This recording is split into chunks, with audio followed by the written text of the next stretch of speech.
네, 직장인 7년 차인데 모아둔 돈이 2천만 원도 안 됩니다. 여행, 취미 쇼핑, 모임 가면 한턱 내기, 가족들 선물 사기. 돈 쓰는 재미로 스트레스를 풀고 있습니다. 이제라도 정신 차리려고 합니다. 인서울 아파트로 내 집 마련이 목표입니다. 어떻게 하면 똘똘한 한 채 살 수 있을까요? 분명 후회할 걸 알면서도 한 번씩 눈 돌아가는 시기가 오면 겁도 없이 몇백만 원을 턱턱 카드 할부로 긁습니다. 폼생폼사가 인생 모토입니다. 취미가 정말 많습니다. 골프랑 헬스는 기본이고요. 여름에는 웨이크보드, 가을은 테니스, 겨울엔 스노우보드를 탑니다. 물론 각 취미마다 복장, 장비는 다 갖춰야 직성이 풀린답니다. 아, 진짜 정신 차리고 취미에 들어가는 비용을 줄여야지 하더라도 누구야 이번 주만 알지? 이 한마디에 흔들립니다. 친한 사람들도 다 같은 취미생활을 즐기다 보니 쉽지가 않네요. 이렇게 살면 정말 큰일 나겠구나 위기를 느낀 사건이 발생합니다. 이번에 전세자금 대출 연장하려 알아보니 금리가 오른다 하더라고요. 뭐 1% 정도야 하면서 집을 좀 키워볼까 하는 생각으로 마음에 드는 빌라를 전세 계약하려고 마음 먹었는데 매월 내야 할 이자가 그럼 90만 원씩이나 되는 겁니다. 이런 것도 전혀 몰랐던 제가 너무 바보 같아요. 심지어 결혼 생각하던 남자친구와 헤어지고 나니까 돈도 없이 혼자 나이 들면 어떡하지 싶어 우울합니다. 혼자 살 준비를 해야겠다는 생각에 부랴부랴 부동산을 보고 있는데 현실적으로 모아둔 돈이 없으니 이게 무슨 의미가 있나 싶어요. 40이 되기 전까지 내 명의로 된 서울 똘똘한 한 채만 바라봅니다. 터무니없는 꿈이라고 생각 드시겠지만 올해는 제대로 마음 먹었습니다. 제가 40이 되기 전까지 서울에 내 집 마련하려면 내일부터 당장 무엇부터 하면 되는지 단계별로 제가 해야 될 것들을 알려주세요. 이렇게 좀 사연을 보내주셨습니다. 지금 직장 7년 차인데 네, 지금 모아둔 돈은 2천만 원밖에 없고 전세자금 대출을 이제 받으려고 보니 이자도 올라가면서 월 이제 부담해야 되는 금액이 이제 높아지다 보니까 아 이제는 좀 안 되겠구나, 좀 정신을 차려야겠구나 라는 사연으로 좀 보내주셨어요. 제가 정리를 좀 했어요. 그리고 어떻게 해야 될까, 어떻게 말씀을 드려야 될까 이런 고민을 했는데 이분은 그래도 다행히 꿈이 있습니다. 뭐냐면 40세 인서울 아파트라는 꿈이 있죠. 이렇게 가면 되잖아요. 네. 이 가는 방법을 어떻게 정하는지 그걸 제가 대신 설계를 해드려볼게요. 네. 잘 들어보십시오. 이분은 31세 여성 분이시고 싱글 직장인이십니다. 월 수입은 320만 원 조금 더 되시고요. 326만 원. 월 전체 지출은 279만 5천 원입니다. 280만 원으로 봐야겠네요. 네. 그 지출의 세부 내역은 이렇습니다. 위쪽에 있는 거는 뭐 살아가기 위해서 필요한 금액이라 하겠습니다. 네. 이게 월이에요, 월. 스크린 골프, 게임비, 골프, 그린피. 저 이게 무슨 말인지도 몰라요. 아, 네. 진짜? 그런 거 해갖고 월 2번씩 가서 5, 60씩 썼대요. 네. 그러면 한 달에 40만 원이 모은 게 아니고요. 제가 정확하게 얘기하겠습니다. 40만 원 남은 거죠. 남은 거죠. 그렇게 해서 지금 현재 자산은 현금이 1,800만 원 정도 있는데 대출이 1,100만 원 있으니까 700만 원 있는 겁니다. 자, 이게 현재 상황이세요. 31세신데 그냥 10년 남았다 칠게요. 지금 서울 아파트 평균 가격 25평 기준으로 평균이에요. 네. 여러분 무슨 새 아파트 이런 거 말고요. 좋은 거 뭐 이런 거 아니고 그냥 25평 평균 말하는 겁니다. 상급지에서는 당연히 완전 구축이고요. 시세 8억 7천입니다. 25평이 25평 8억 평균가가 평균으로. 8억 7천이에요. 서울이. 이걸 가진다고 생각해봐요. 이제 해봅시다. 하나씩. 제가 하는 방식 알려드릴게요. 8억 7천만 원이 있어야 돼요. 내가 10년 뒤에. 그렇죠? 집값 하나도 안 오른다 가정하고. 그러면 이분의 소득으로부터 받을 수 있는 대출을 거꾸로 계산해 볼게요. 월급 100만 원 올라서 430만 원 됐다 치겠습니다. 10년 뒤에. 그리고 한 달에 180만 원 정도 줄여서 이제 180만 원 정도를 쓰고 산다고 해볼게요. 월 250이 남죠? 제가 대출 규제 관련된 방송에서 남는 돈의 절반 이상 대출 내지 말라 했잖아요. 네. 250만 원 남으니까 120, 130으로 갚아나갈 수 있는 정도가 이분이 받을 수 있는 맥스 대출이에요. 네. 그게 계산해보면 3억입니다. 딱. 3억. 지금 금리 상황으로. 나머지는 내가 또 다 있어야겠네요. 그럼 다 있어야 돼요. 그럼 얼마 있어야 되냐? 5억 7천 있어야 돼요. 네. 10년 동안 5억 7천, 1년 동안 5,700. 한 달에 500을 그냥 모아 나가시면 집 사실 수 있습니다. 월 500. 무슨 얘기냐면요. 지금 우리 사연자분은 돈 버는 거를 한 푼도 안 쓰고 그대로 모아도 서울에 아파트 못 산다는 얘기입니다. 이게 현재 상황이에요.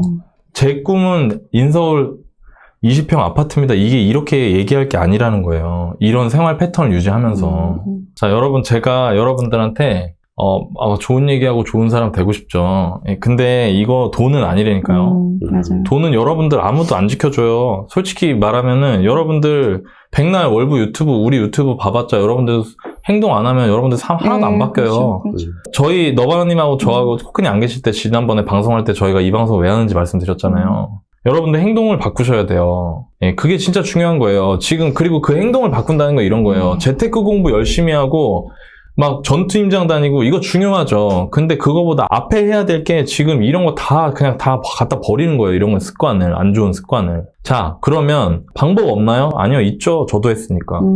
그걸 제가 이제부터 또 말씀을 드려볼게요. 네, 단계별로 알려달라고 했으니까요. 네, 좋아요. 이분이 일단 제일 먼저 해야 될 게 뭘까요? 지출을 줄여야죠. 무슨 뭐 투자 공부 좋아. 근데 지출부터 줄여야 돼요. 그럼 제가 뭘 줄여야 되는지 제가 말씀을 드려볼게요. 자, 화면에 보면은 핸드폰비. 저 너무 많아.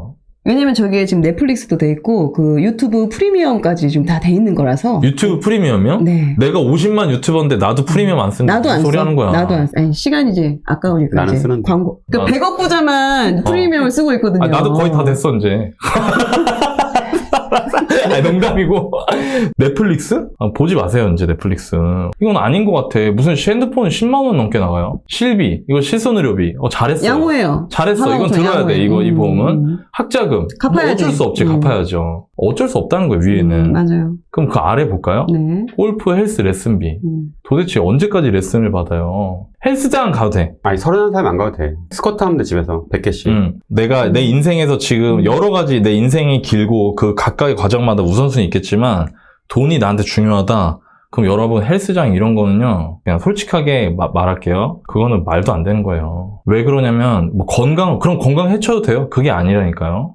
그게 아니라 여러분들 시간이 좀 없잖아요. 그래서 화내시는 거 아니죠? 아니 그러니까 이게 좀 안타까워, 더 안타까워. 안타까우니까. 자, 보세요. 그럼 골프 헬스 레슨비 월 40만 원 삭제. 교통비 10만 원. 뭔가 좀 이상해 느낌이. 택시비인 것 같아. 아닌 것 같아. 사연 다른 거 보내주신 거 봤는데 직주근접이라 했거든요. 아, 맞아. 택시를 타잖아요. 택시 10번 타면은 한 7, 8만 원 깨지는 거예요. 조금 간다? 그냥 돈 10만 원 그냥 깨져요. 경조사비. 제가 여러분들한테 이렇게 얘기하면은 욕먹을 것 같은데, 그러니까, 진짜 현실에서 현실부자 되는 과정이 저런 거구나. 이거를 여러분들한테 알려드리고 싶어서. 저는 경조사도 참석 잘 안 했어요. 한참 돈 모을 때는요? 왜냐면 제가 절대 쓸 수 없는 돈이거든요. 모르겠다. 이거 그냥, 모르겠다. 그냥 솔직하게 말할게요, 그냥. 그러니까 본인이 하셨던 거 네, 제가 했던 거니까. 네네네. 저한테는 그 돈을 모으지 못한다는 게 돈 몇만 원이 아깝다, 안 아깝다 개념이 아니고요. 내가 돈을 얼마 모으겠다고 세운 목표가 무너지는 게 너무 싫었어요. 그래서 선택했어요. 욕먹기로. 여러분, 여러분, 제가 이런 얘기 몇 번 하는데, 여러분들 돈 10억, 20억 얘기하잖아요, 요즘에. 10억을 한 달에 300만 원씩 10억 쓰는데 30년 걸려요. 이게 장난이 아닌 돈이란 말이에요. 맞아. 요즘 재테크하는 친구들한테 가갖고 당신 목표가 얼마입니까? 다 몇십억이에요. 근데 그 돈을 벌겠다는데 그 정도 정신무장 안 하고 할 수 있느냐. 내가 이전에 살아오던 안 좋은 습관 다 유지하면서 절대 안 된다. 경조사비도 고민해보세요, 한번. 화장품 의류구매. 전 이거 10,000원 이내로 줄여야 된다고 생각해요. 얼마 전에 저희 자기 10억 달성할 때 월급 90% 모았거든요.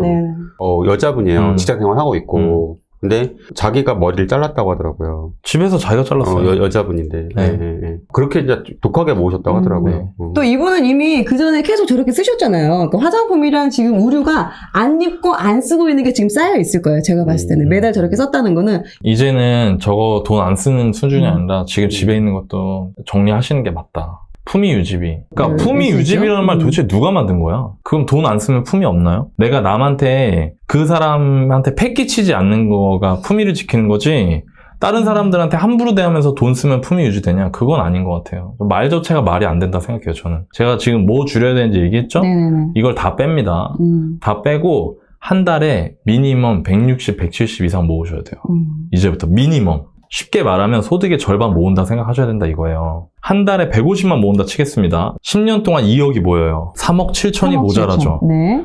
반대로 얘기하면 이제부터 이 사연자님은 10년 동안 2억이라는 종잣돈을 투자해서 3억 7천의 수익을 내면 되는 거예요. 그렇죠. 충분히 할 수 있죠. 충분히 할 수 있는 거예요. 맞아요. 이제부터 10년 동안 당장은 어려워요. 절대 못해요. 돈 못 벌어요, 처음에는. 근데 나한테 붙어있는 안 좋은 소비 습관 다 떨어내고 그 다음에 돈을 매달 목표 금액을 정해놓고 모으면서 그 머릿속으로 큰 그림은 내가 이 2억을 가지고 3억 7천의 수익을 내겠다. 2억을 굴려서 10년 뒤에 5억 7천을 만들겠다는 목표를 세워보시는 걸 권해요. 그리고 여러분들한테 제가 마지막으로 말씀드리고 싶은 건 뭐냐. 이런 식으로 생각해야 된다는 거예요. 여러분들이 재정 목표를 달성하고 싶으시면. 제가 너바나님한테 투자 배우면서 이걸 배웠어요. 그러니까 이게 되게 웃긴 게 돈을 벌고 나서 사람들하고 얘기를 하면 처음 들었던 생각은 나도 이랬었나? 라는 생각이 들고 두 번째로는 그게 다 말이 안 돼. 너무 뜬구름인 거예요. 그게 뜬구름처럼 느껴지는 이유는 거꾸로 오면서 하나씩 해서 지금 당장 내가 뭘 해야 되는지를 도출해내는 과정이 결여돼 있다는 거죠. 그래서 여러분들 중에 뭔가 내가 원하는 건 있는데 막막하다, 뭘 해야 될지 모르겠다 하시는 분들은 이런 식으로 한번 계획을 세워보시면 좋을 것 같아요. 그리고 마지막으로 제가 너무 뭐라고 한 것 같아서 지금이라도 자각하시고 맞아요. 저희한테 연락 주셔서 맞아요. 너무 감사하고 잘 되실 겁니다. 네. 네.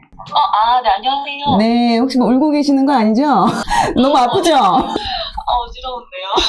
그래서 원래 저희도 이렇게 좀 심하게 안 하는데, 그것도 마음을 그렇게 먹으셨으니까, 그런 상황이라서 지금, 말씀을 좀 세게 해 주셨습니다. 네. 사실 나인님이 전화 주면 비슷했거든요. 맨날 야구장 다니고 철없이 내가 7년 전에 했던 얘기랑 똑같이 하고 있는 거야 지금. 내가 똑같이 했던 얘기거든. 근데 이런 거 있어요. 뭐냐면 이런 분들 되게 많아요. 저도 옛날에 처음 그랬었어요. 근데 월급이 들어오면은 이제 카드사가 다 죽어요. 인터셉트를. 맞아요. 남은 거는 이제 통장이에요. 몇십만 원 남고 다 없거든요. 네. 그러니까 없으니까 또 카드를 또 써. 계속 이제 그러다가 이제 마통 쓰고 코크림처럼 카드 맞고 막 이렇게 돼버려요. 근데 이게 중요한 게 뭐냐면 그러셨잖아요. 서울에 아파트를 갖고 싶다. 근데 돈을 못 모으면요 투자할 돈이 없어요. 맞아요. 그래서 처음은 돈을 모으셔야 돼요. 그러니까 저는 그러니까 사람들이 갖고 있는 돈을 이게 불려주는 거가 저희 월부 저하고 나이님 특기인데 돈을 모으는 거는 사실은 여러분 몫이에요. 사실은 돈을 이제 어떻게 모아야 되냐? 첫 번째는 카드 명세서를 한번 출력을 해보세요. 홈페이지에 출력할 수 있거든요. 거기서 쓰지 않아도 되는 비용이 있어요. 다 이렇게 한번 지워보세요. 지운 금액들은 모을 수 있는 돈이에요. 저희 회사도 이제 들어오면 직원들한테 얼마 전에 재테크 교육을 했는데 결혼한 싱글이다. 그러면 일단 50% 이상 모아야 돼. 결혼한 신혼부부다. 그러면 70%. 왜냐면 이게 애 낳고 이러면요 점점 더 그 비율이 줄어들어요. 그러니까 지금이 돈 모으기 제일 좋은 시기예요. 일단 그러니까 그렇게 비율을 정해놓고 하고 그 다음에 너무 중요한 거 여기서 이 행동을 하느냐 안 하냐에 따라서 아마 한끗님의 인생은 달라질 거예요. 카드를 반드시 자르셔야 돼요. 그리고 현금을 들고 다니세요. 현금도 되게 소액으로. 그리고 통장을 나누셔야 돼요. 수입통장, 지출통장, 투자통장, 행복통장. 수입통장은 월급 들어오는 거, 지출은 생활비 나가는 거, 그 다음에 투자통장은 내가 투자할 통장 같은 거, 그리고 행복통장은 이제 많이 이렇게 살면은 나중에 되게 힘들어요. 짜증나고. 그러니까 월급에서 5% 정도만 정말 이렇게 뭐 먹고 싶을 때 먹는다거나 그렇게 하시면 될 것 같고, 투자는 처음에 이제 종잣돈 투자 잘 모르면은 그냥 S&P 500에 넣어놓거나 근데 그렇게 되면 또 이제 사실은 미국 시장의 몰빵이기 때문에 나중에 힘들어지거든요. 그러니까 연구 포트폴리오라고 있어요. 방송 나왔던 뭐 강한국 대표님이나 뭐 김동주 님이라 저희 그 유튜브 나오신 분들 계시거든요. 그런 거 보시고 그렇게 포트폴리오 투자를 하시면은 조금 안전하게 그래도 연에서 한 7에서 8% 정도 수익을 내면서 돈을 모을 수 있거든요. 물론 이제 시기마다 다르긴 하지만 평균적으로 이렇게 모을 수 있어요. 그러니까 그렇게 하시면서 하시면 돼요. 나이님은 저한테 한 7, 8년 전에 그 얘기를 듣고 거의 그대로 했어요. 지금 한끗님도 괜찮아요. 31이면은. 맞아요. 괜찮은 맞아요. 나이야. 본인이 지금 되게 놀 만큼 놀아봤잖아요. 더 놀고 싶어요? 이제 그만 놀아도 될 것 같습니다. 오늘 너무 많이 혼나가지고. 뭐 다 할 필요 없어요. 근데 한두 가지라도 조금 하시면 도움이 되지 않을까라고 생각이 들어요. 이제 궁금한 게, 네. 올해 제가 잘 지켜서 만약에 2천만 원을 모은다면은, 네. 예, 투자라는 걸 진짜 할 수 있을까 좀 멀게 느껴지더라고요. 네, 제가 이제 1,500만 원으로 투자를 시작했고, 저 같은 경우는 한 달에 정말 아껴 써가지고 처음에 그러니까 투자를 결심하고 나서 한 달에 5만 원 썼어요. 다행히 회사에서 조금 이제 밥을 주거나, 그때 당시에 김밥이 제일 싼 게 1,000원이었어요. 그래서 이제 그 1,000원 갖고 이제 김밥 사 먹거나 그렇게 했었거든요. 이게 사실은 보면 이제 어떻게 저렇게 살아? 5만 원 쓰면서 저렇게 막 공공하게 살았는데요. 아니더라고요. 통장에 돈이 쌓이고요. 제 자산이 쌓이잖아요. 생각보다 굉장히 든든해요. 저 평소 때 이렇게 가끔 사람들이 저를 보면은 그래요. 지나갔다가 노바나님 아닌가? 왜냐면 제가 평소 때 약간 그지처럼 하고 다니거든요. 제가 이거 유튜브 할 때만 입고 다니는 거야. 그래도 괜찮아요. 행색은 좀 그래 보여도 그래도 자산은 누구보다 그래도 제 나이대에서는 많은 편이거든요. 품위 유지하지 않아도 돼. 솔직히 그냥 뭐 그런 거 안 해도 나는 나를 아니까. 또 제가 마지막으로 또 궁금해서 여쭤보고 싶은 게 네. 월부 이제 강의도 좀 듣고 네. 로드맵 따라서 이제 0단계부터 이제 강의 들으면 시작하고 있거든요. 네네네. 근데 아직은 당장 투자할 수 있는 여력은 안 되는데 뭐 계속 많이 보라고 하시니까 좀 임장 다니고 막 부동산 태핑을 하면은 그쪽에서 이렇게 안 살 게 좀 뻔해 보이는데 저를 막 귀찮아하실 것 같아가지고 지금 시기에도 그걸 시작하는 게 맞을지 아니면 시기상조라고 생각하시는지. 많은 분들이 되게 생각하는 게 뭐냐면 내가 뭔가 해야 할 일을 할 때 그냥 행동을 하면서 생각해야 돼요. 대부분 투자에서 이 방송을 듣는 분들의 아마 99% 정도는 아마 5년 뒤에도 인생이 바뀌지 않을 거예요. 그러면은 1%와 나머지 99%의 차이는 뭐냐? 1%는 여기서 정보를 얻으면 하나라도 행동을 합니다. 근데 나머지 99%는 지금 월부 방송 들으니까 지금 월부 강의 듣고 그 다음에 내가 임장을 가고 임장 가는데 만약 부동산 사장님이 나 돈 없는데 못 살 거 아는데 그럼 어떡하지? 라고 걱정하는 거잖아요. 근데 실제로 해봐요. 그렇게 걱정 안 돼요. 저도 한끗님처럼 그랬었거든요. 제가 27, 8에 처음 임장을 갔는데 부산 갔더니 사장님이 너 돈도 없을 것 같이 보이는데 뭐 이렇게 왔냐 막 그런 식으로 얘기하는 거예요 저한테. 자존심이 너무 상하잖아요. 그럴 것 같아요. 네, 그래서 제가 어떻게 했는지 알아요? 옆집 갔어요. 옆에 부동산. 왜냐면 세상에 부동산들 많으니까 옆에 집이 너무 잘해주는 거야. 친절하게 사장님이 싹싹하면서 이렇게 그냥 해봐요. 괜찮아. 내가 만약에 저 굉장히 잘 리스크 따지는 사람이거든요.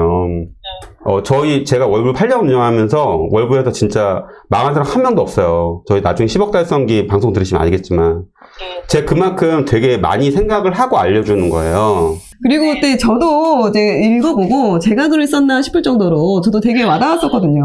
저는 소비의 끝을 봤습니다. 결국엔 제가 이제 회사 다니면서 저녁에 고깃집 알바까지 했어요. 맞아요. 그 빚을 갚느라고. 네. 그러니까 이해인가 싶었는데. 네, 아유.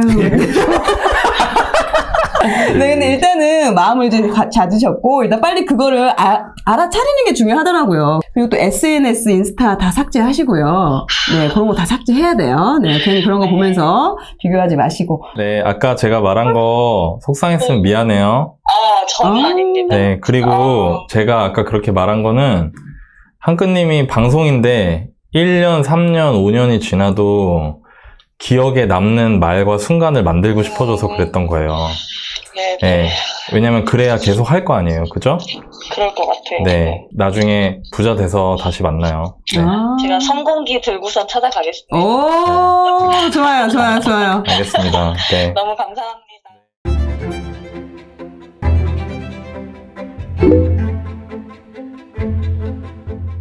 안녕하세요. 저는 미혼의 무주택자이며 현재 반전세로 광진구 구이동 투룸에서 남동생과 함께 거주하고 있습니다.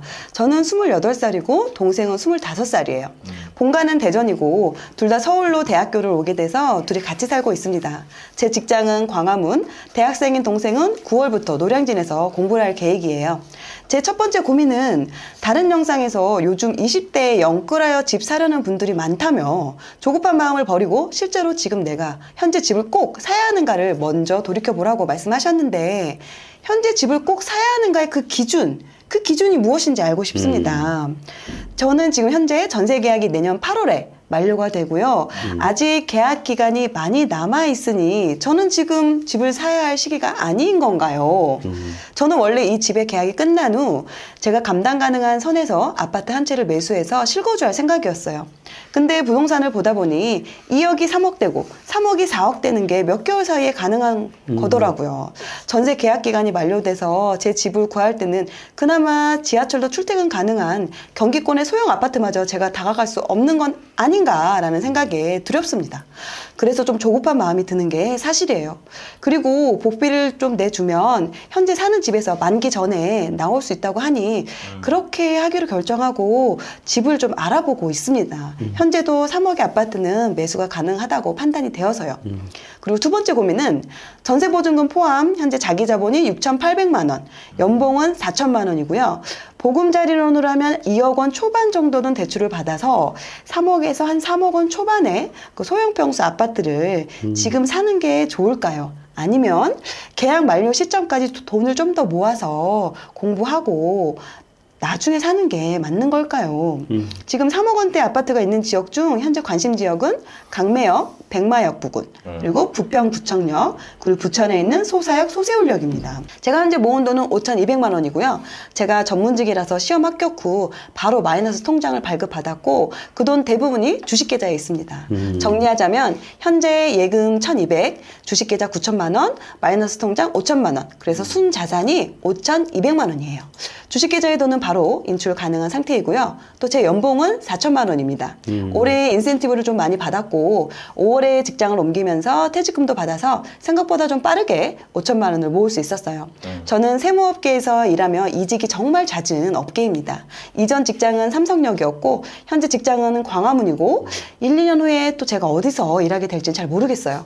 그래서 대중교통 조건 고려시 저의 직장 위치보다는 앞으로 동생이 공부할 노량진을 우선시하고 싶습니다. 네, 월부 TV를 보며 내 집 마련을 위해서 실질적으로 필요한 정보들을 많이 알려주시는 점이 참 좋습니다. 네, 사연자분들의 고민에 정말 진심 어린 조언 잘 들으며 배우고 있습니다. 네, 제 사연에 대해서 답변 부탁드립니다. 라고 네, 사연을 주셨습니다. 네.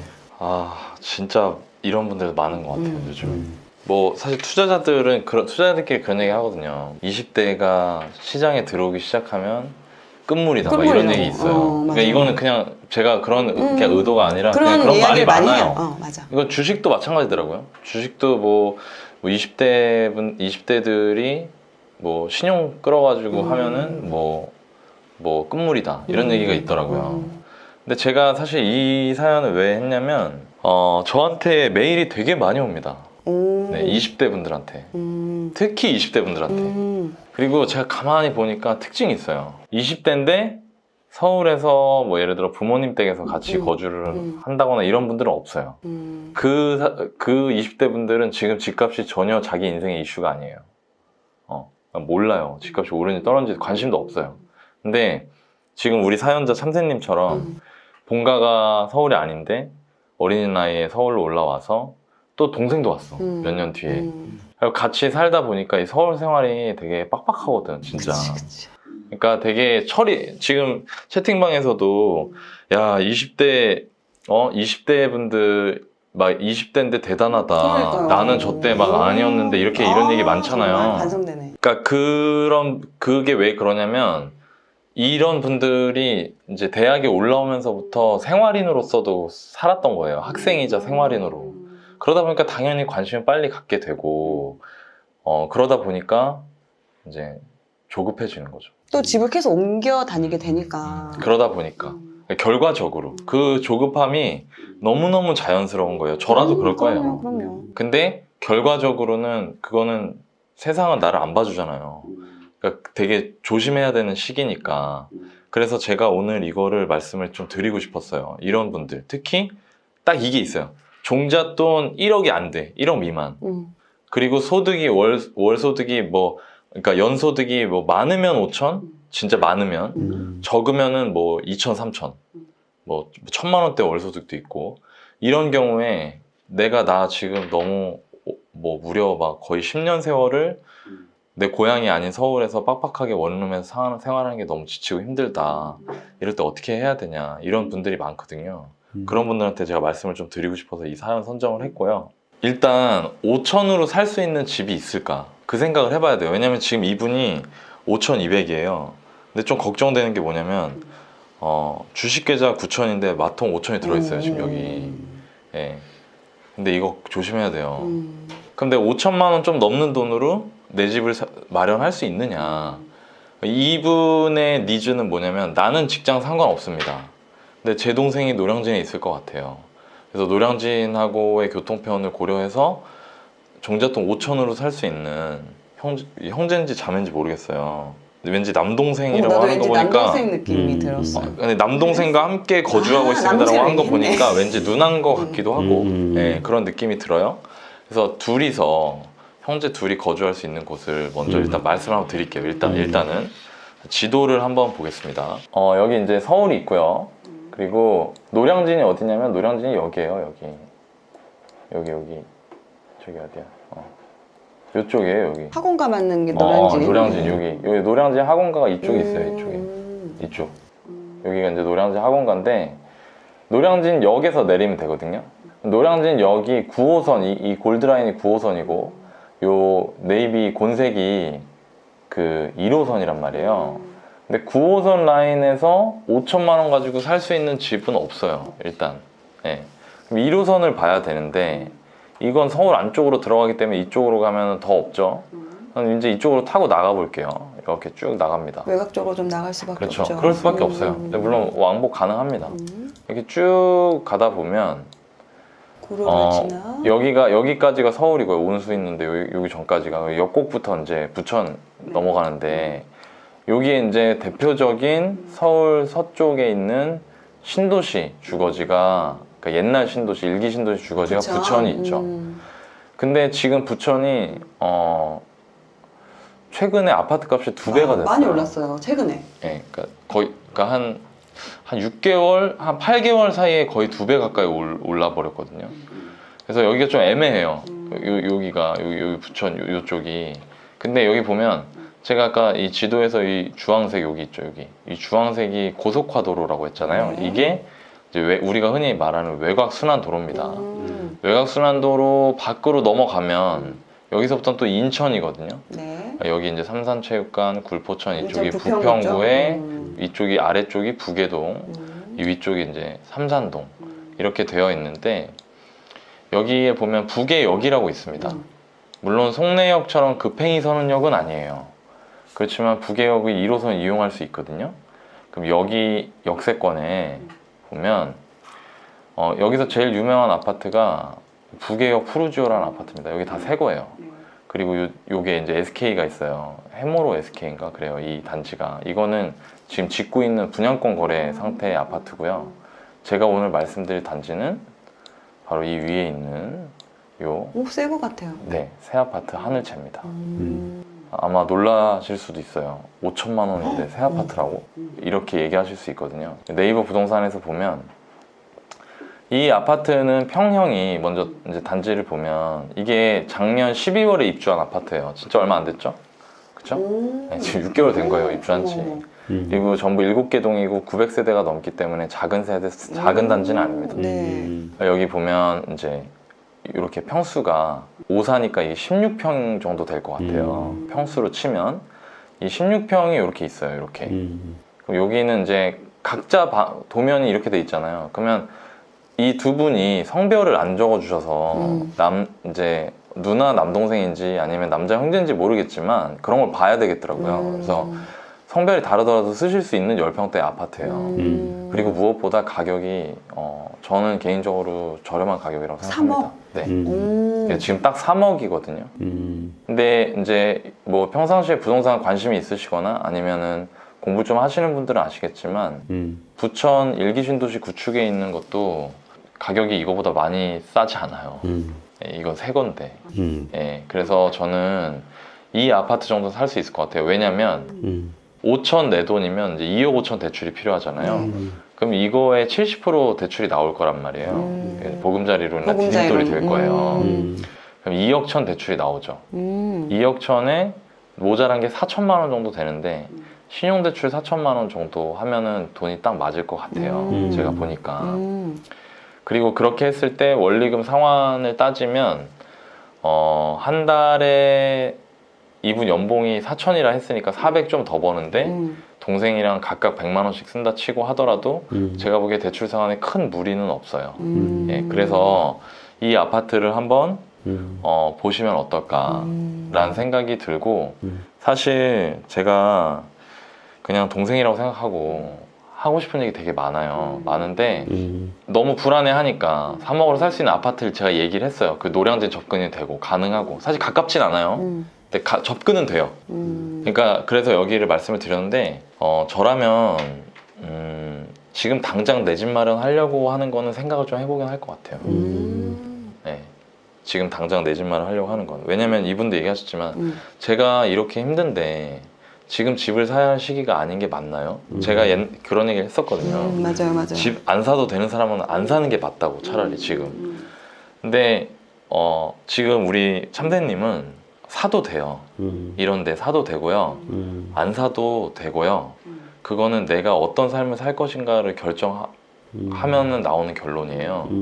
근데 저라면 일단 이런 곳이 있다고 말씀을 드렸으니까 저라면 돈 공부를 좀 할 것 같아요. 내 집 지금 마련 바로 안 하고. 사기보다는 네, 그거에 대해서는 너바나님이 저보다 얘기를 더 많이 잘 해주실 수 있을 것 같아요. 왜냐면 저한테 이 방법을 가르쳐 주신 분이 너바나님이시기 때문에. 부담을 엄청 받고 오시고. 네, 본인이 다 얘기해놓고 지금 저한테 부담을. 네, 그래도 잘 주고. 살려주시잖아요. 네. 너바나님께서. 이분 상황을 보면 아직 20대 후반이시고요. 일단은 지금 종잣돈은 5,200인 상황이고 연봉은 4,000. 직장 광화문인 것 같아요. 광화문인 것 같고 뭐 직장은 좀 옮겨갈 수 있는 상황이고요. 저는 좀 그런 부분은 있는 것 같아요. 이제 나인님께서 아까 3억짜리 물건을 추천을 해주셨는데 저도 이제 물건을 좀 봤어요. 결과적으로 사실 제가 이분한테 추천하는 단지에는 없었어요.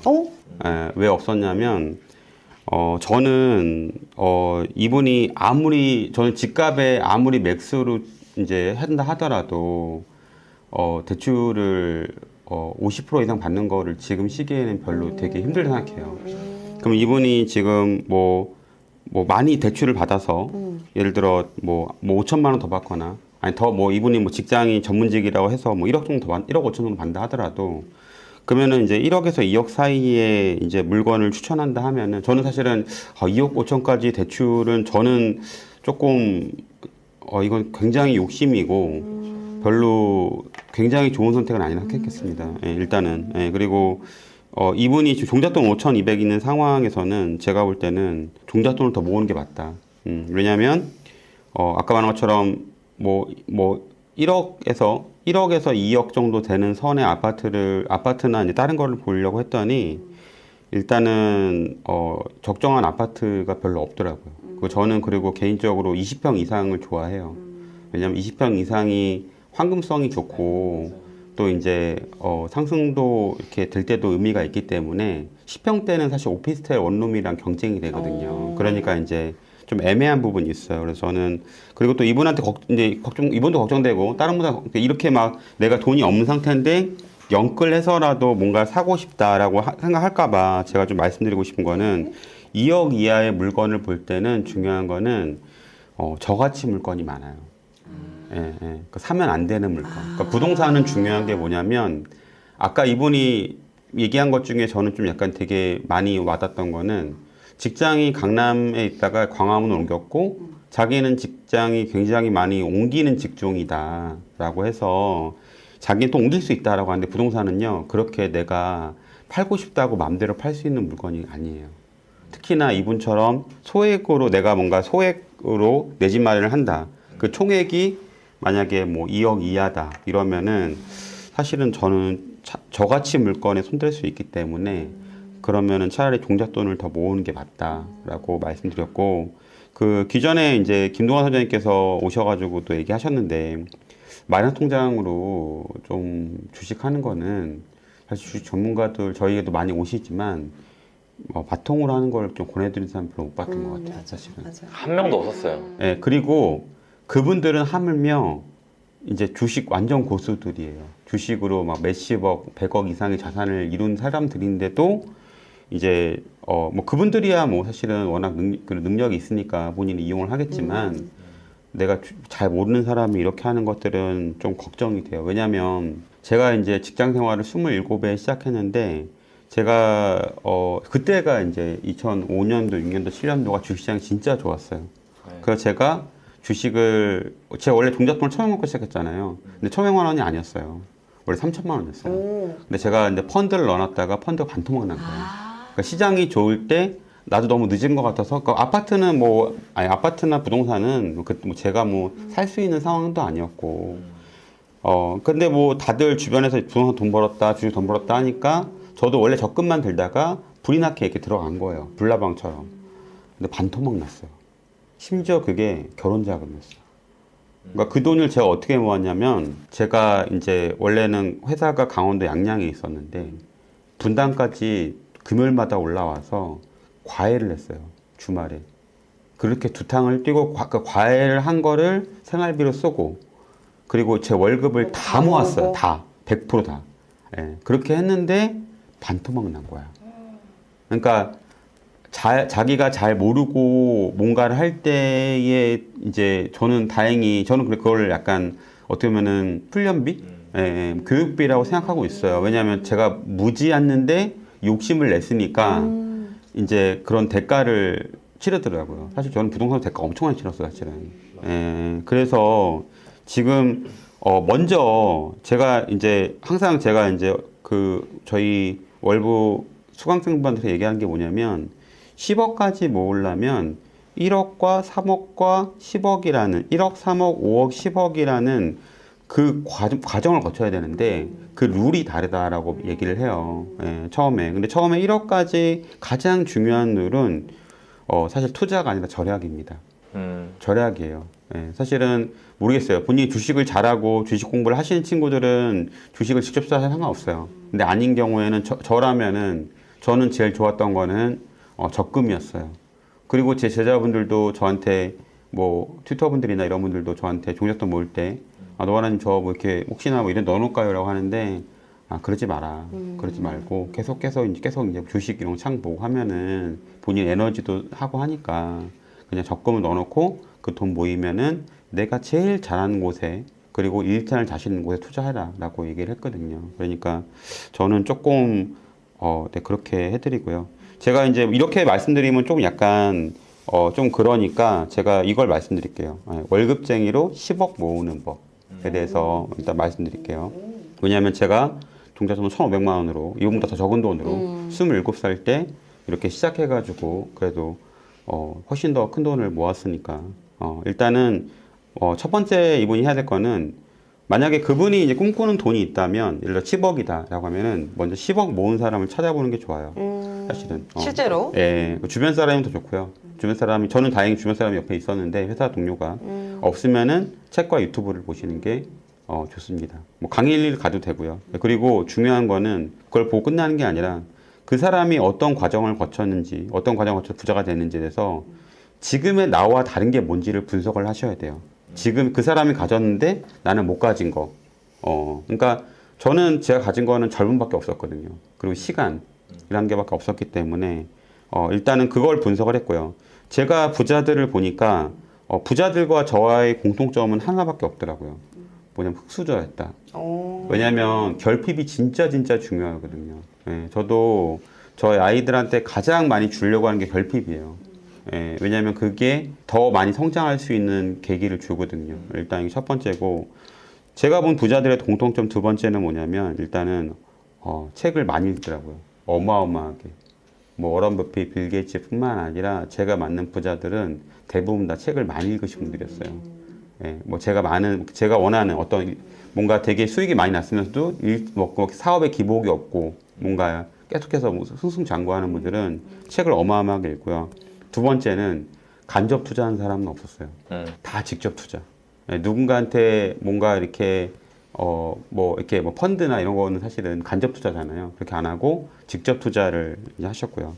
세 번째는 통찰력이 있으시더라고요. 이게 무슨 말이냐면 어떤 투자 대상을 보면 그 투자 대상에 대해서 본인이 이제 편익과 비용을 계산하시더라고요. 일단 이거예요. 이건 투자해도 될 물건. 이건 투자하면 안 될 물건. 세 번째는 모르는 물건. 근데 그분들은 투자해도 되는 물건만 하시더라고요. 자기가 모르거나 아니면은 투자하면 안 되는 물건은 절대 건들지 않으시더라고요. 예. 그리고 마지막으로 네 번째가 종잣돈 모으는 구간에서 정말 처절하게 아끼고 사셨더라고요. 예. 지난번에 제가 예전에 만났던 그 회사의 멘토분이 그러시더라고요, 저한테. 야, 뭐 너는 어떻게 할지 모르겠지만 20, 30대에는 뭘 입어도 다 이뻐. 청바지 티셔츠도 이쁘다. 야, 근데 네가 만약에 50살, 60살이 됐는데 만약에 계속 그러고 다니거나 뭐 네가 만약에 뭐 타는 차도 그냥 그런 차고 이러면 너는 네 인생에 대해서 조금 생각해 볼 필요가 있다고. 조금 미안해 한다고. 그러니까 네가 가난하게 태어난 거는 네 죄는 아닌데 네가 가난하게 있는 거, 특히나 직장 생활을 10년, 20년 했는데 가난한 거는 그건 네 죄라고 얘기를 하시더라고요. 그래서 그 얘기가 저한테 굉장히 좀 많이 와닿았었거든요. 그래서 만약에 제가 이분이라면 저는 책을 읽고 그리고 본인이 뭐 모르겠어요. 일단 전 투자를 할지 사실 이분은 전문직이기 때문에 제가 볼 때 세무사분 같아요. 예, 뭐 정확하진 않지만 뭐 세무사나 뭐 회계사분 같은데 사실 세무사나 회계사는 일단은 뭔가 이렇게 바운더리가 처진 경쟁을 하는 단계거든요. 뭐 세무사 회계사분들 솔직히 뭐 요새 힘든 거 알아요. 뭐 어려운 분들 많은 거 알아요. 그래도 일반 개인들은 완전히 그런 바운더리가 없잖아요. 일반 개인들은 무한 경쟁이에요. 근데 거기는 자격증을 가진 경쟁이기 때문에 그래도 저는 좀 낫다 생각해요. 그래서 자기 개발에 힘을 쏟거나 만약에 자기 개발에 힘을 쏟아도 내가 원하는 돈을 못 모으겠다. 만약에 지금 이분의 제가 알기로는 뭐 세무사가 아니거나 뭐 일반 직원이거나 이분이 뭐 그냥 뭐 세무사무소에 다니는 일반 직원이거나 뭐 이런 그런 상황이라면 그러면 저는 이제 공부를 할 것 같아요. 직접 투자를 할 것 같고 그리고 일단은 만약 세무사라면 자기 분야 먼저 자기 본진을 털리면 안 된다. 본진부터 잘하고 자기의 주특기에서 뭔가 좀 약간 어느 정도 해놓고 나서 할 것 같고 그 다음에 세 번째는 일단은 그런 아까 분별 능력이 있어야 된다. 그런 통찰력 그리고 종잣돈 모으기 이 네 가지를 할 것 같습니다. 아, 네. 되게 두 분께서 도움 말씀 해주셨는데, 일단 너나이님께서는 그래도 집을 정말 이제 그 돈으로 산다면은 지금 부평에 있는 코오롱 하늘채 16평 여기를 이제 3억짜리를 추천해 주셨고, 너바나님 같은 경우는 그래도 이렇게 매매가의 50% 이상의 대출을 받는 건 좀 위험해 보인다라고 말씀하셨고, 아직도 젊고 그렇기 때문에 오히려 지금은 좀 전략을 해서 종잣돈을 모으고, 그리고 만약에 지금 본인의 일에서 자기 개발을 하든지 아니면 그게 좀 어렵다면은 뭐 투자를 시작해도 되고 또 책을 읽고 그러면서 통찰력을 쌓아가는, 어떻게 보면 지금 좀 준비하는 시간을 갖는 게 좀 더 낫지 않을까라고 말씀해 주신 것 같고, 그러면서 또 월급쟁이가 10억 모으는 법에 대해서도 거의 강의급의 말씀을 해주셔서 여기서 중간에 어떻게 들어갈 수가 없네요. 네. 제가 아니 왜 이렇게 공격을 하려고 그래 사람이. 아니 사람이 되게 저기가 있어 저기가. 아니 나 가끔 이렇게 하다 보면 사기가 터진다? 막 들어오려고 그래 자꾸. 그러니까 찔러야지. 막 이렇게 뭐 이렇게 틈을. 내가 숨을 안 쉬고 얘기해야 돼 지금. 숨 잠깐 쉬면 들어오거든. 칼만 안 들었지 강도야 완전히. 아니 너무 이렇게 한 톤으로 쭉 가면은 이게 라이브라서 좀 지루할 수 있거든요. 그래서 조금씩이라도 양념을 치려고 했었죠. 근데 이제 워낙에 좋은 말씀 해주셔서 차마 제가 이렇게 괜히 이렇게 본인을 잘 포장하네. 야 본인을 잘 포장해. 이렇게 너나이님이 살짝 이렇게 자연스럽게 토스해준 거를 이렇게 또 너바나님 이렇게 잘 이렇게 강의처럼 이렇게 또 명언을 해주셔서 그냥 경험이거든요. 그러니까 저는 그런 거예요. 그러니까 제가 아파트 얘기를 했잖아요. 근데 제가 그리고 얘기하고 마지막에 얘기했잖아요. 그렇지만 3억으로 살 수 있는 아파트를 알려좀 주고 싶다. 있으니까. 또 정원한다면? 있어요. 있잖아요. 있으니까. 근데 저라면 그렇게 안 하겠다고 했잖아요, 아까. 그러니까 이런 게 있는 거예요. 아까 너바나님 말씀하신 거에 이제 제 경험을 잠깐 말씀을 드리면, 저는 너바나님이 얘기해 주신 대로 했어요. 그냥 지금 너바나님 얘기하신 걸 제가 한 거예요. 그냥 그대로 한 거예요. 제가 이걸 하면서 느꼈던 거는 뭐냐면은, 제일 중요한 거는 내가 나만의 세계에 빠져 있으면 안 돼요. 그러니까 지금 너바나님 하셨던 얘기를 참새님이 듣는다 생각을 해봐요. 참새님이 주변에서 이런 얘기 해준 사람이 거의 없었을 거예요. 아마. 없죠. 네, 그리고 제가 아까 얘기했듯이 저도 이걸 경험으로 알게 됐는데 사람들을 만나면서 지금 20대 분들 중에 참새님처럼 서울이 터전이 원래 본인 고향이 아닌데 여기 올라와서 벌써 8년을 살았어. 대학 때 왔으니까. 그럼 사실 예전에 어릴 적 기억만 있지 나는 서울에서 생활하는 사람이거든. 이제 익숙해졌어. 근데 그렇기 때문에 더더욱 내 또래 서울에서 태어나고 자란 사람들이 나를 이해할 수 없는 부분들이 있는 거예요. 20살부터 타지에 살았는데. 근데 그런 사람들 특징이 있어. 그 사람 특징이 뭐냐면 이것도 제가 느낀 바 그대로 말할게요. 솔직하게 잘 안 들어요. 남의 말을. 그래서 어떤 의미인지 약간 알 것 같아요. 너바나님이 얘기하신 거가 진짜로 정말 잘 새겨듣고 내가 이거를 어떻게 해볼까를 생각하는 거에 있어서 되게 내 인생에 영향을 줄 수 있을 만큼 좋은 지침들이거든요. 근데 그때 그냥 사연 보냈고 그거에 대해서 나한테 얘기를 해줬잖아요. 그러면 이걸 듣고 아 그렇구나 라고 하고 넘어갈 게 아니라 왜 나한테 아파트 저거 얘기 하나만 해주시 이게 아니라 뭐야 준비 안 하신 거 아니야? 이럴 게 아니라 그게 아니라 정말로 이 얘기들이 내 인생을 얼마나 바꿀 수 있을까를 한번 고민해 보셨으면 좋겠어요. 진심으로. 그리고 아까 너바나님 얘기하셨던 것 중에 여러 개라서 저는 한 번에 못하겠습니다 하면 제가 딱 하나만 할게요. 그 제일 중요한 거 하나 뭐냐면 너바나님한테 있는데 나한테 없는 게 뭐지? 를 생각하는 거. 제가 너바나님 얘기하셨던 거를 그 해오면서 제일 많이 깨닫고 지금도 배우고 있는 게 그거예요. 저 사람이 내가 원하는 거 갖고 있어. 그리고 딱 보니까 나쁜 사람도 아니야. 좋은 사람이야. 그리고 나한테 막 알려줘. 심지어 그거를. 그럼 내가 만약에 나도 저런 거 갖고 싶으면 내가 저 사람처럼 되면 되는 거거든요. 그러니까 제가 항상 제 후배들한테 그렇게 얘기해요. 당신의 목표는 무엇입니까? 순자산 20억입니다. 순자산 50억입니다. 그래요. 근데 그거는 못해요. 그건 못해. 할 수가 없어 내가. 왜냐면 내가 순자산 50억을 어디서 막 갑자기 막 만들 수는 없잖아. 그게 아니라 순자산 50억이 될 수 있는 사람이 되는 거예요. 그게 되게 중요하더라고요. 제가 그걸 많이 배웠어요. 너바님한테. 그러니까 그 관점에서 내가 어떻게 하면 지금보다 더 나아질 수 있는지를 보시고 그거를 좀 더 제가 현실적으로 말씀드리면 저라면 돈 굴리는 연습을 해볼 것 같아요. 되게 열심히 지금처럼 위험하게 안 하고 이것도 그냥 제가 배려 없이 그냥 말할게요. 못 알아들을 수 있으니까 이렇게 하면 안 돼요. 예, 마이너스 넣어가지고 하면 안 돼. 이러면 예, 왜냐면 마이너스 넣으면 돈 되게 금방 사라지거든요. 잘못하면. 그러니까 공부를 열심히 하세요. 주식해도 돼. 부동산 안 해도 돼요. 주식해도 되는데 진짜 열심히 공부하고 그 분야에 성공한 사람들이 갖고 있는 거를 많이 연구하시면 좋을 것 같아요. 너만이 해준 얘기 진짜 저거 얼마짜리인 줄 알아요? 네. 사실 그런 건 있는 것 같아요. 뭐냐면 제가 이제 저는 아무것도 없었고 회사를 들어가서 딱 들어갔는데 진짜 열심히 해서 5시부터 11시까지 공부를 하면서 회사를 들어갔는데 가서 처음에 들어가서 하는 게 이제 약간 복사하는 거, 이거 찍는 거, 그쵸, 이거 맞아요. 그런 거, 프로젝트 뭐 회의 준비하고 이런 거 회의하면은 뭔가 이렇게 또 각 맞춰서 이렇게 맞춰놓고 의자 정리하고 이런 거 하더라고요. 뭐 토익도 막 이렇게 잘 보고 해서 했는데 이제 제가 이제 꼰대인 세대에서 말씀드리고 제가 겪어본 걸 말씀드리면 그러니까 그 시기에 뭔가 이렇게 내가 사회적 약자이고 불공평하게 느껴지는 거는 누구나 그랬던 것 같아요. 맞아요. 네, 근데 네. 20, 30대는 늘상 회사에서도 직급도 낮고 경험도 낮고 돈도 없는 시기예요. 근데 그때 어떻게 하느냐에 따라 40, 50대는 정말 달라질 겁니다. 그리고 나이님이 했던 얘기를 되게 복잡하게 했는데 다른 사람과 저의 가장 큰 차이점은 그거예요. 다른 사람은요, 내가 50억을 가고 싶다라고 하면, 10억을 가고 싶다라고 하면은 내 관점에서 가려고 해요.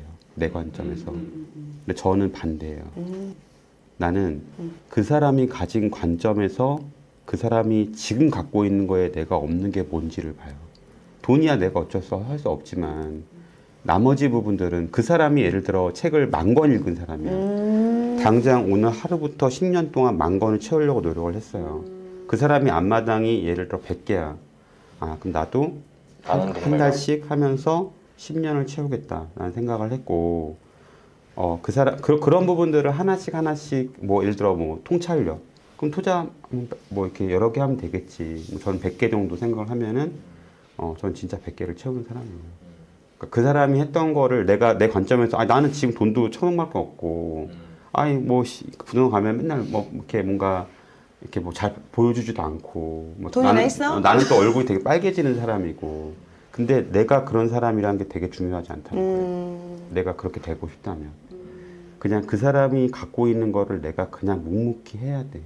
생각을 많이 하는 것보다 그냥 행동을 하는 게 훨씬 의미가 있다는 거예요. 사실 생각을 하면은 계속 안 좋은 쪽밖에 안 나와요. 왜냐면 맞아요. 가진 게 없으니까 맞아요. 솔직히. 너무 비현실적이잖아.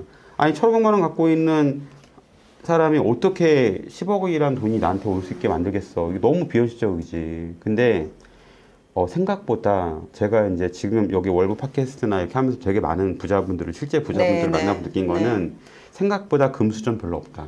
맞아. 거의 맞아, 95% 이상이 흑수저다. 맞아요. 라는 걸 말씀드리고 싶고, 그리고 다 여러분의 나이대, 특히 이렇게 20대 후반에 거의 다 돈 없었다. 솔직히. 네, 그렇기 없었죠. 때문에 괜찮습니다. 괜찮고, 네, 뭐 일단은 오늘 좀 약간 괜히 뭐 이것저것 좀 뭐 꼰대 같은 얘기가 좀 길었는데 어쨌든 네, 아무튼 네, 좋은 쪽으로 받아들였으면 좋겠습니다. 네. 참새님 힘내세요. 네, 그런 친구들이 많아요. 가끔 그런 분들 비슷한 우리 친구들 소개하면서 우리 서로 힘내고 서로 응원합시다. 네. 그리고 지금 20대 28살밖에 안 됐는데 벌써 전문직이시고 그리고 또 맞아요. 또 네. 벌써 짧은 시간에 5천만 원이랑 돈을 또 모으신 거 보면은 네. 되게 상당한 그런 가능성을 가지고 있기 때문에 말씀하신 것처럼 좀 전략을 통해서 물론 이제 절약만 할 게 아니라 그걸 하에 나가면서 책도 보고 그 돈그릇을 키우기 위한 그런 준비를 너번에 말씀해 주신 부분들을 좀 참고하셔서 같이 그 그릇도 좀 키워 나가면 충분히 목표를 이루지 않으실까라는 생각이.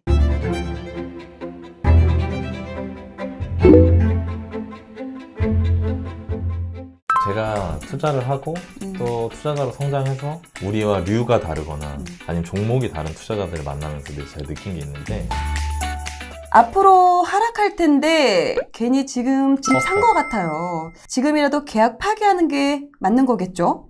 내년 4월 결혼 준비 중인 새신랑입니다. 2동짜리 아파트 24평이 4억 9천 금매로 나와 있길래 주말에 신부랑 같이 가서 계약금을 걸고 왔습니다.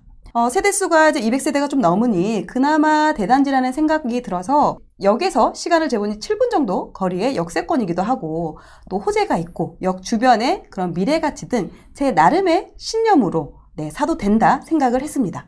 부동산에서 빨리 가계약 걸 수 있냐고 해서 금매역계에 500만 원에 덜컥 잡아버렸습니다. 계속 오를 거라는 금리와 공급, 곧 집값이 10%는 내려갈 거라는 이야기가 들리더군요. 등기부등본을 왜 떼지 않았는지도 이제와 후회돼요. 금매를 내놓은 분은 작년에 3억 8천으로 전세를 안고 사셨더라고요. 미래 가치를 생각해서 밀어붙여야 할지, 당장 취소하고 반성의 시간을 가져야 할지, 제가 가계약금을 돌려받을 수 있을까요?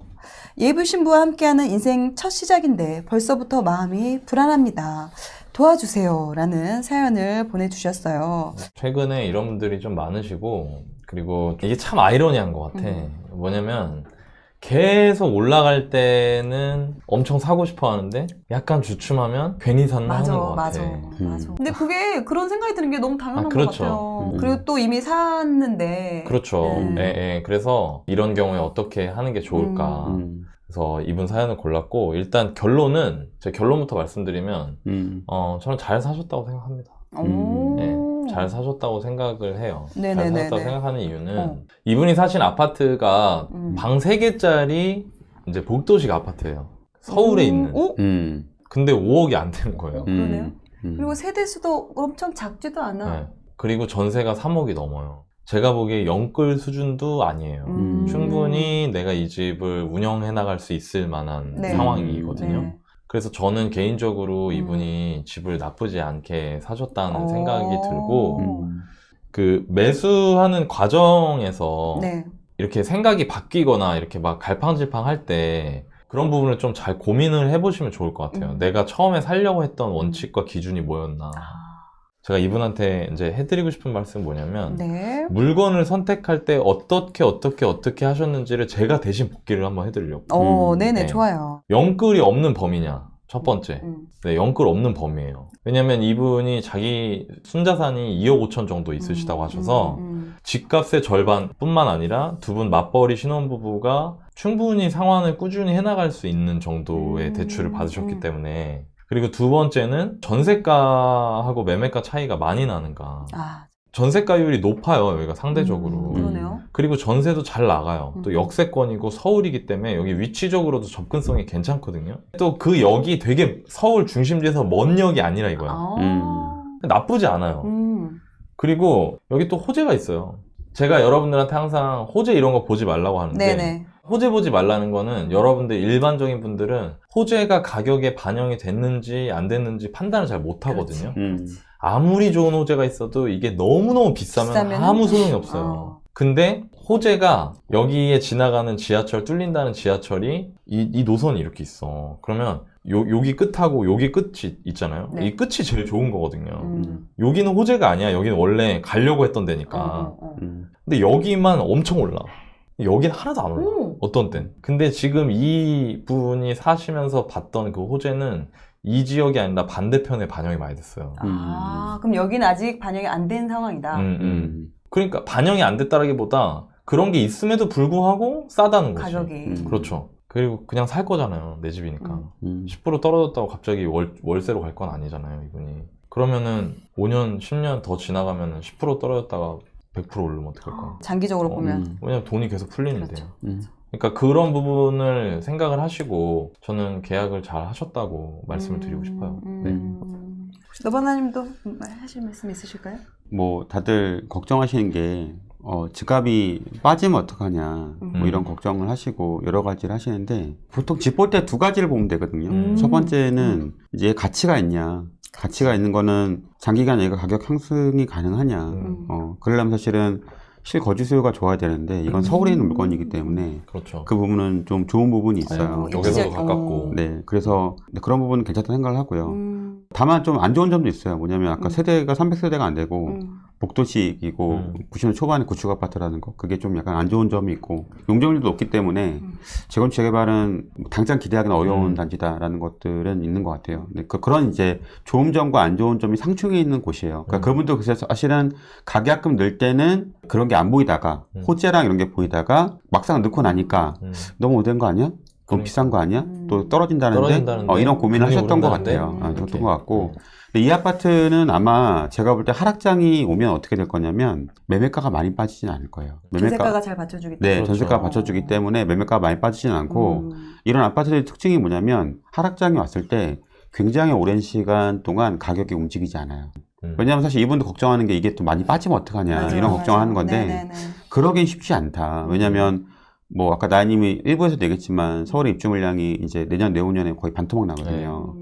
전세가는 올라갈 확률이 높고 그런 면 때문에 사실 이 아파트는 매매가가 하락하기엔 되게 쉽지 않을 거다라고 생각이 들고, 뭐 최고의 선택이다라고 말할 수는 없지만 그래도 초심자 치고는 펀드도 되는 내 집 마련 투자다라고 생각이 들었어요. 네. 일단 두 분 다 처음에 그 입지를 볼 때 그 기준을 잘 맞춰서 가격 대비 잘 산 것 같다라고 말씀해 주셨고, 또 너나연님께서는 또 중간에 내가 이걸 매매를 잘 했는지 안 했는지 아리까리하다, 그런 경우에는 세 가지를 확인해라. 그렇죠. 영끌의 범위를 넘지 않았는지, 그리고 전세가율이 받쳐주는지 높은지, 그리고 세 번째가 호재가 있으면 호재가 그 반영이 많이 됐는지 요 여부, 이 세 가지를 확인을 하고, 너바님 입장에서는 그 입지가 가치가 있냐, 향후 앞으로도 사람들이 좋아할, 실수요가 좋아할 그런 입지냐, 두 번째는 실수요가 받쳐주냐, 이런 부분을 좀 체크하면 좋겠다고 말씀을 하셨습니다. 잘하시네. 전화 좀 하면 안 돼? 알겠습니다. 전화주세요.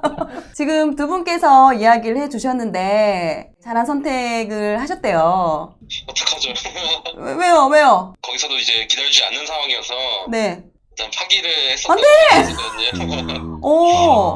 예, 제가 볼 당시에는 이제 구축이었지만은 좀 나중에 보니까 용적률도 너무 안 붙고, 근데 실제 가서 보니까 저희 부모님이 따로 그 소장님을 만나 뵈가지고 얘기하시더라고요. 네네. 안 그래도 거기 앞에 어떤 조망권도 침해되고 저 층간소음이 엄청 많이 이렇게 소음 왔었대요. 그것도 실거래가랑 거기 주변의 시세를 봤는데 많이 전세 전체 가격에 비해서 많이 안 오르더라고요. 실거래가가.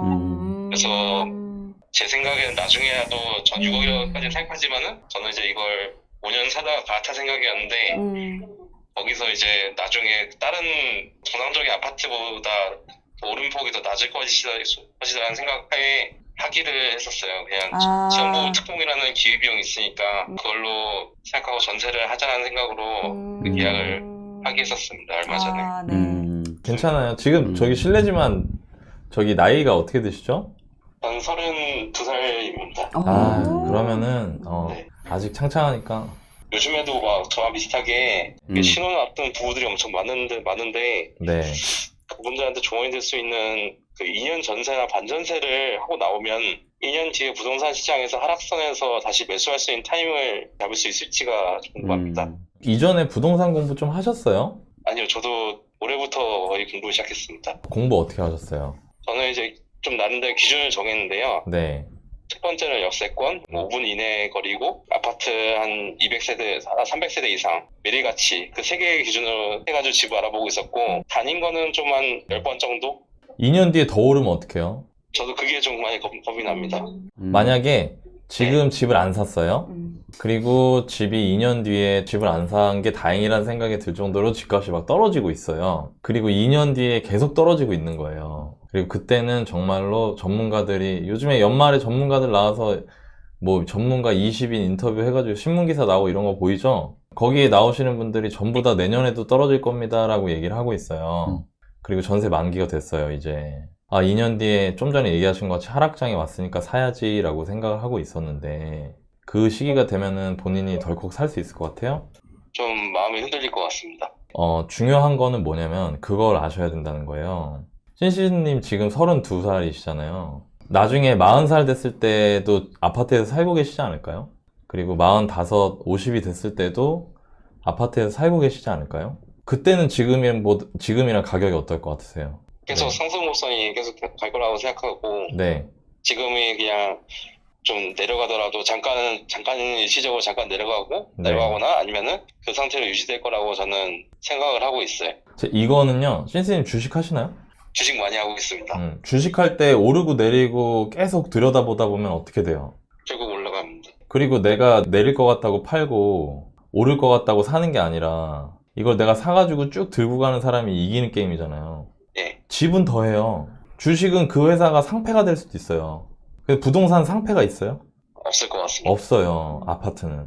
저는 신시드님께서 전세로 거주하시는 것도 본인이 판단하시는 거고 성인이기 때문에 충분히 할 수 있는 일이라 생각하지만 저는 내 집 마련을 할 수 있을 때 내 집 마련 하는 거라고 생각해요. 그래서 무슨 얘기인지 이해되세요? 네. 사놓고 내년에 여기 쓰셨잖아요. 10% 정도 떨어질 수도 있을 것 같다고 했다고. 그 10% 네. 떨어질 땐 마음이 아프죠, 당연히. 근데 그때 주식 하수들이 그때 어떻게 해요, 다 팔죠. 맞아요. 네. 흔히 얘기하는 존버한 사람들은 어때요? 결국 승리하게 되는 것 같습니다. 그러니까요. 예. 근데 이건 주식이 아니라 집이란 말이에요. 그러니까 저는 너무 1년, 2년을 보면서 일일비 하시려고 하면 안 좋아요. 이게 결국엔. 그 길게 보고 의사결정을 하셔야 되고 내가 지금 5억, 6억 정도의 집을 무리하지 않는 선에서 매수할 수 있다고 하면 저는 매수를 하셔도 괜찮을 것 같고요. 또 네. 하나는 내가 완벽하게 마음에 드는 집을 사려면 지금 시점에 한 40억 정도 있어야 돼요. 그러니까 무슨 얘기냐면 집을 구할 때 분명히 내가 마음에 안 드는 게 있을 거라는 거예요. 근데 그거는 작은 거고 더 중요한 거는 내가 내 집을 마련해서 10년, 20년을 보면서 실거주를 가져간다고 생각하는 게 더 중요하거든요. 제가 이거 하면 사람 많이 만났잖아요. 저하고 이야기 나눴던 사람이 시간이 지나서 이때 이렇게 하길 잘했습니다 라고 하는 사람이 있고 이런 게 참 내가 후회됩니다 라고 하는 사람이 있거든요. 그 두 사람의 차이가 지금 제가 말씀드린 걸 아냐 모르냐의 차이였어요. 대신 절대 영끌하면 안 돼요. 지금 내가 지금 현금 2억 5천인데 내가 8억 9억짜리 집 가겠다고 욕심부리면 절대 안 되고요. 5억 6억짜리 집이면 저는 매수하셔도 괜찮을 것 같아요. 제가 주식을 사놓은 게 너무 잘 되고 있어가지고요. 아. 한 2억 5천 정도 중에서 5천만 원 정도가 주식인데 이게 좀 뭐 팔기가 아까운 것 같아요. 매매나 전세를 하든 뭐 큰 돈을 일으킬 때 네. 이런 것들을 내비두고 하는 게 좋을까요? 아니면은 이거 되게 좋은 질문이다. 네. 이런 고민하는 분들 되게 많죠. 맞아요. 네. 내가 어떻게 살지가 정해져야 돼요. 그게 중요한 거예요. 내가 어떤 삶을 살지를 먼저 정해야 돼요. 네. 되게 재밌는 게 우리나라는 유튜브든 책이든 어디든 다 방법만 있어요. 그 방법을 어떨 때 구사해야 되는지에 대한 원리를 말하는 데가 없어요. 그래서 제가 지금 제 생각을 말씀을 드릴게요. 내가 경제적 자유를 이루고 조기 은퇴를 하겠다. 그러면 월세 사세요. 돈 깔고 앉지 말고. 그 돈으로 뭐 해야 돼요? 주식이든 부동산이든. 네. 네. 그게 아니라 너나님 저는 회사도 괜찮고요. 저는 그런 거 위험하다고 생각되고 싫어요.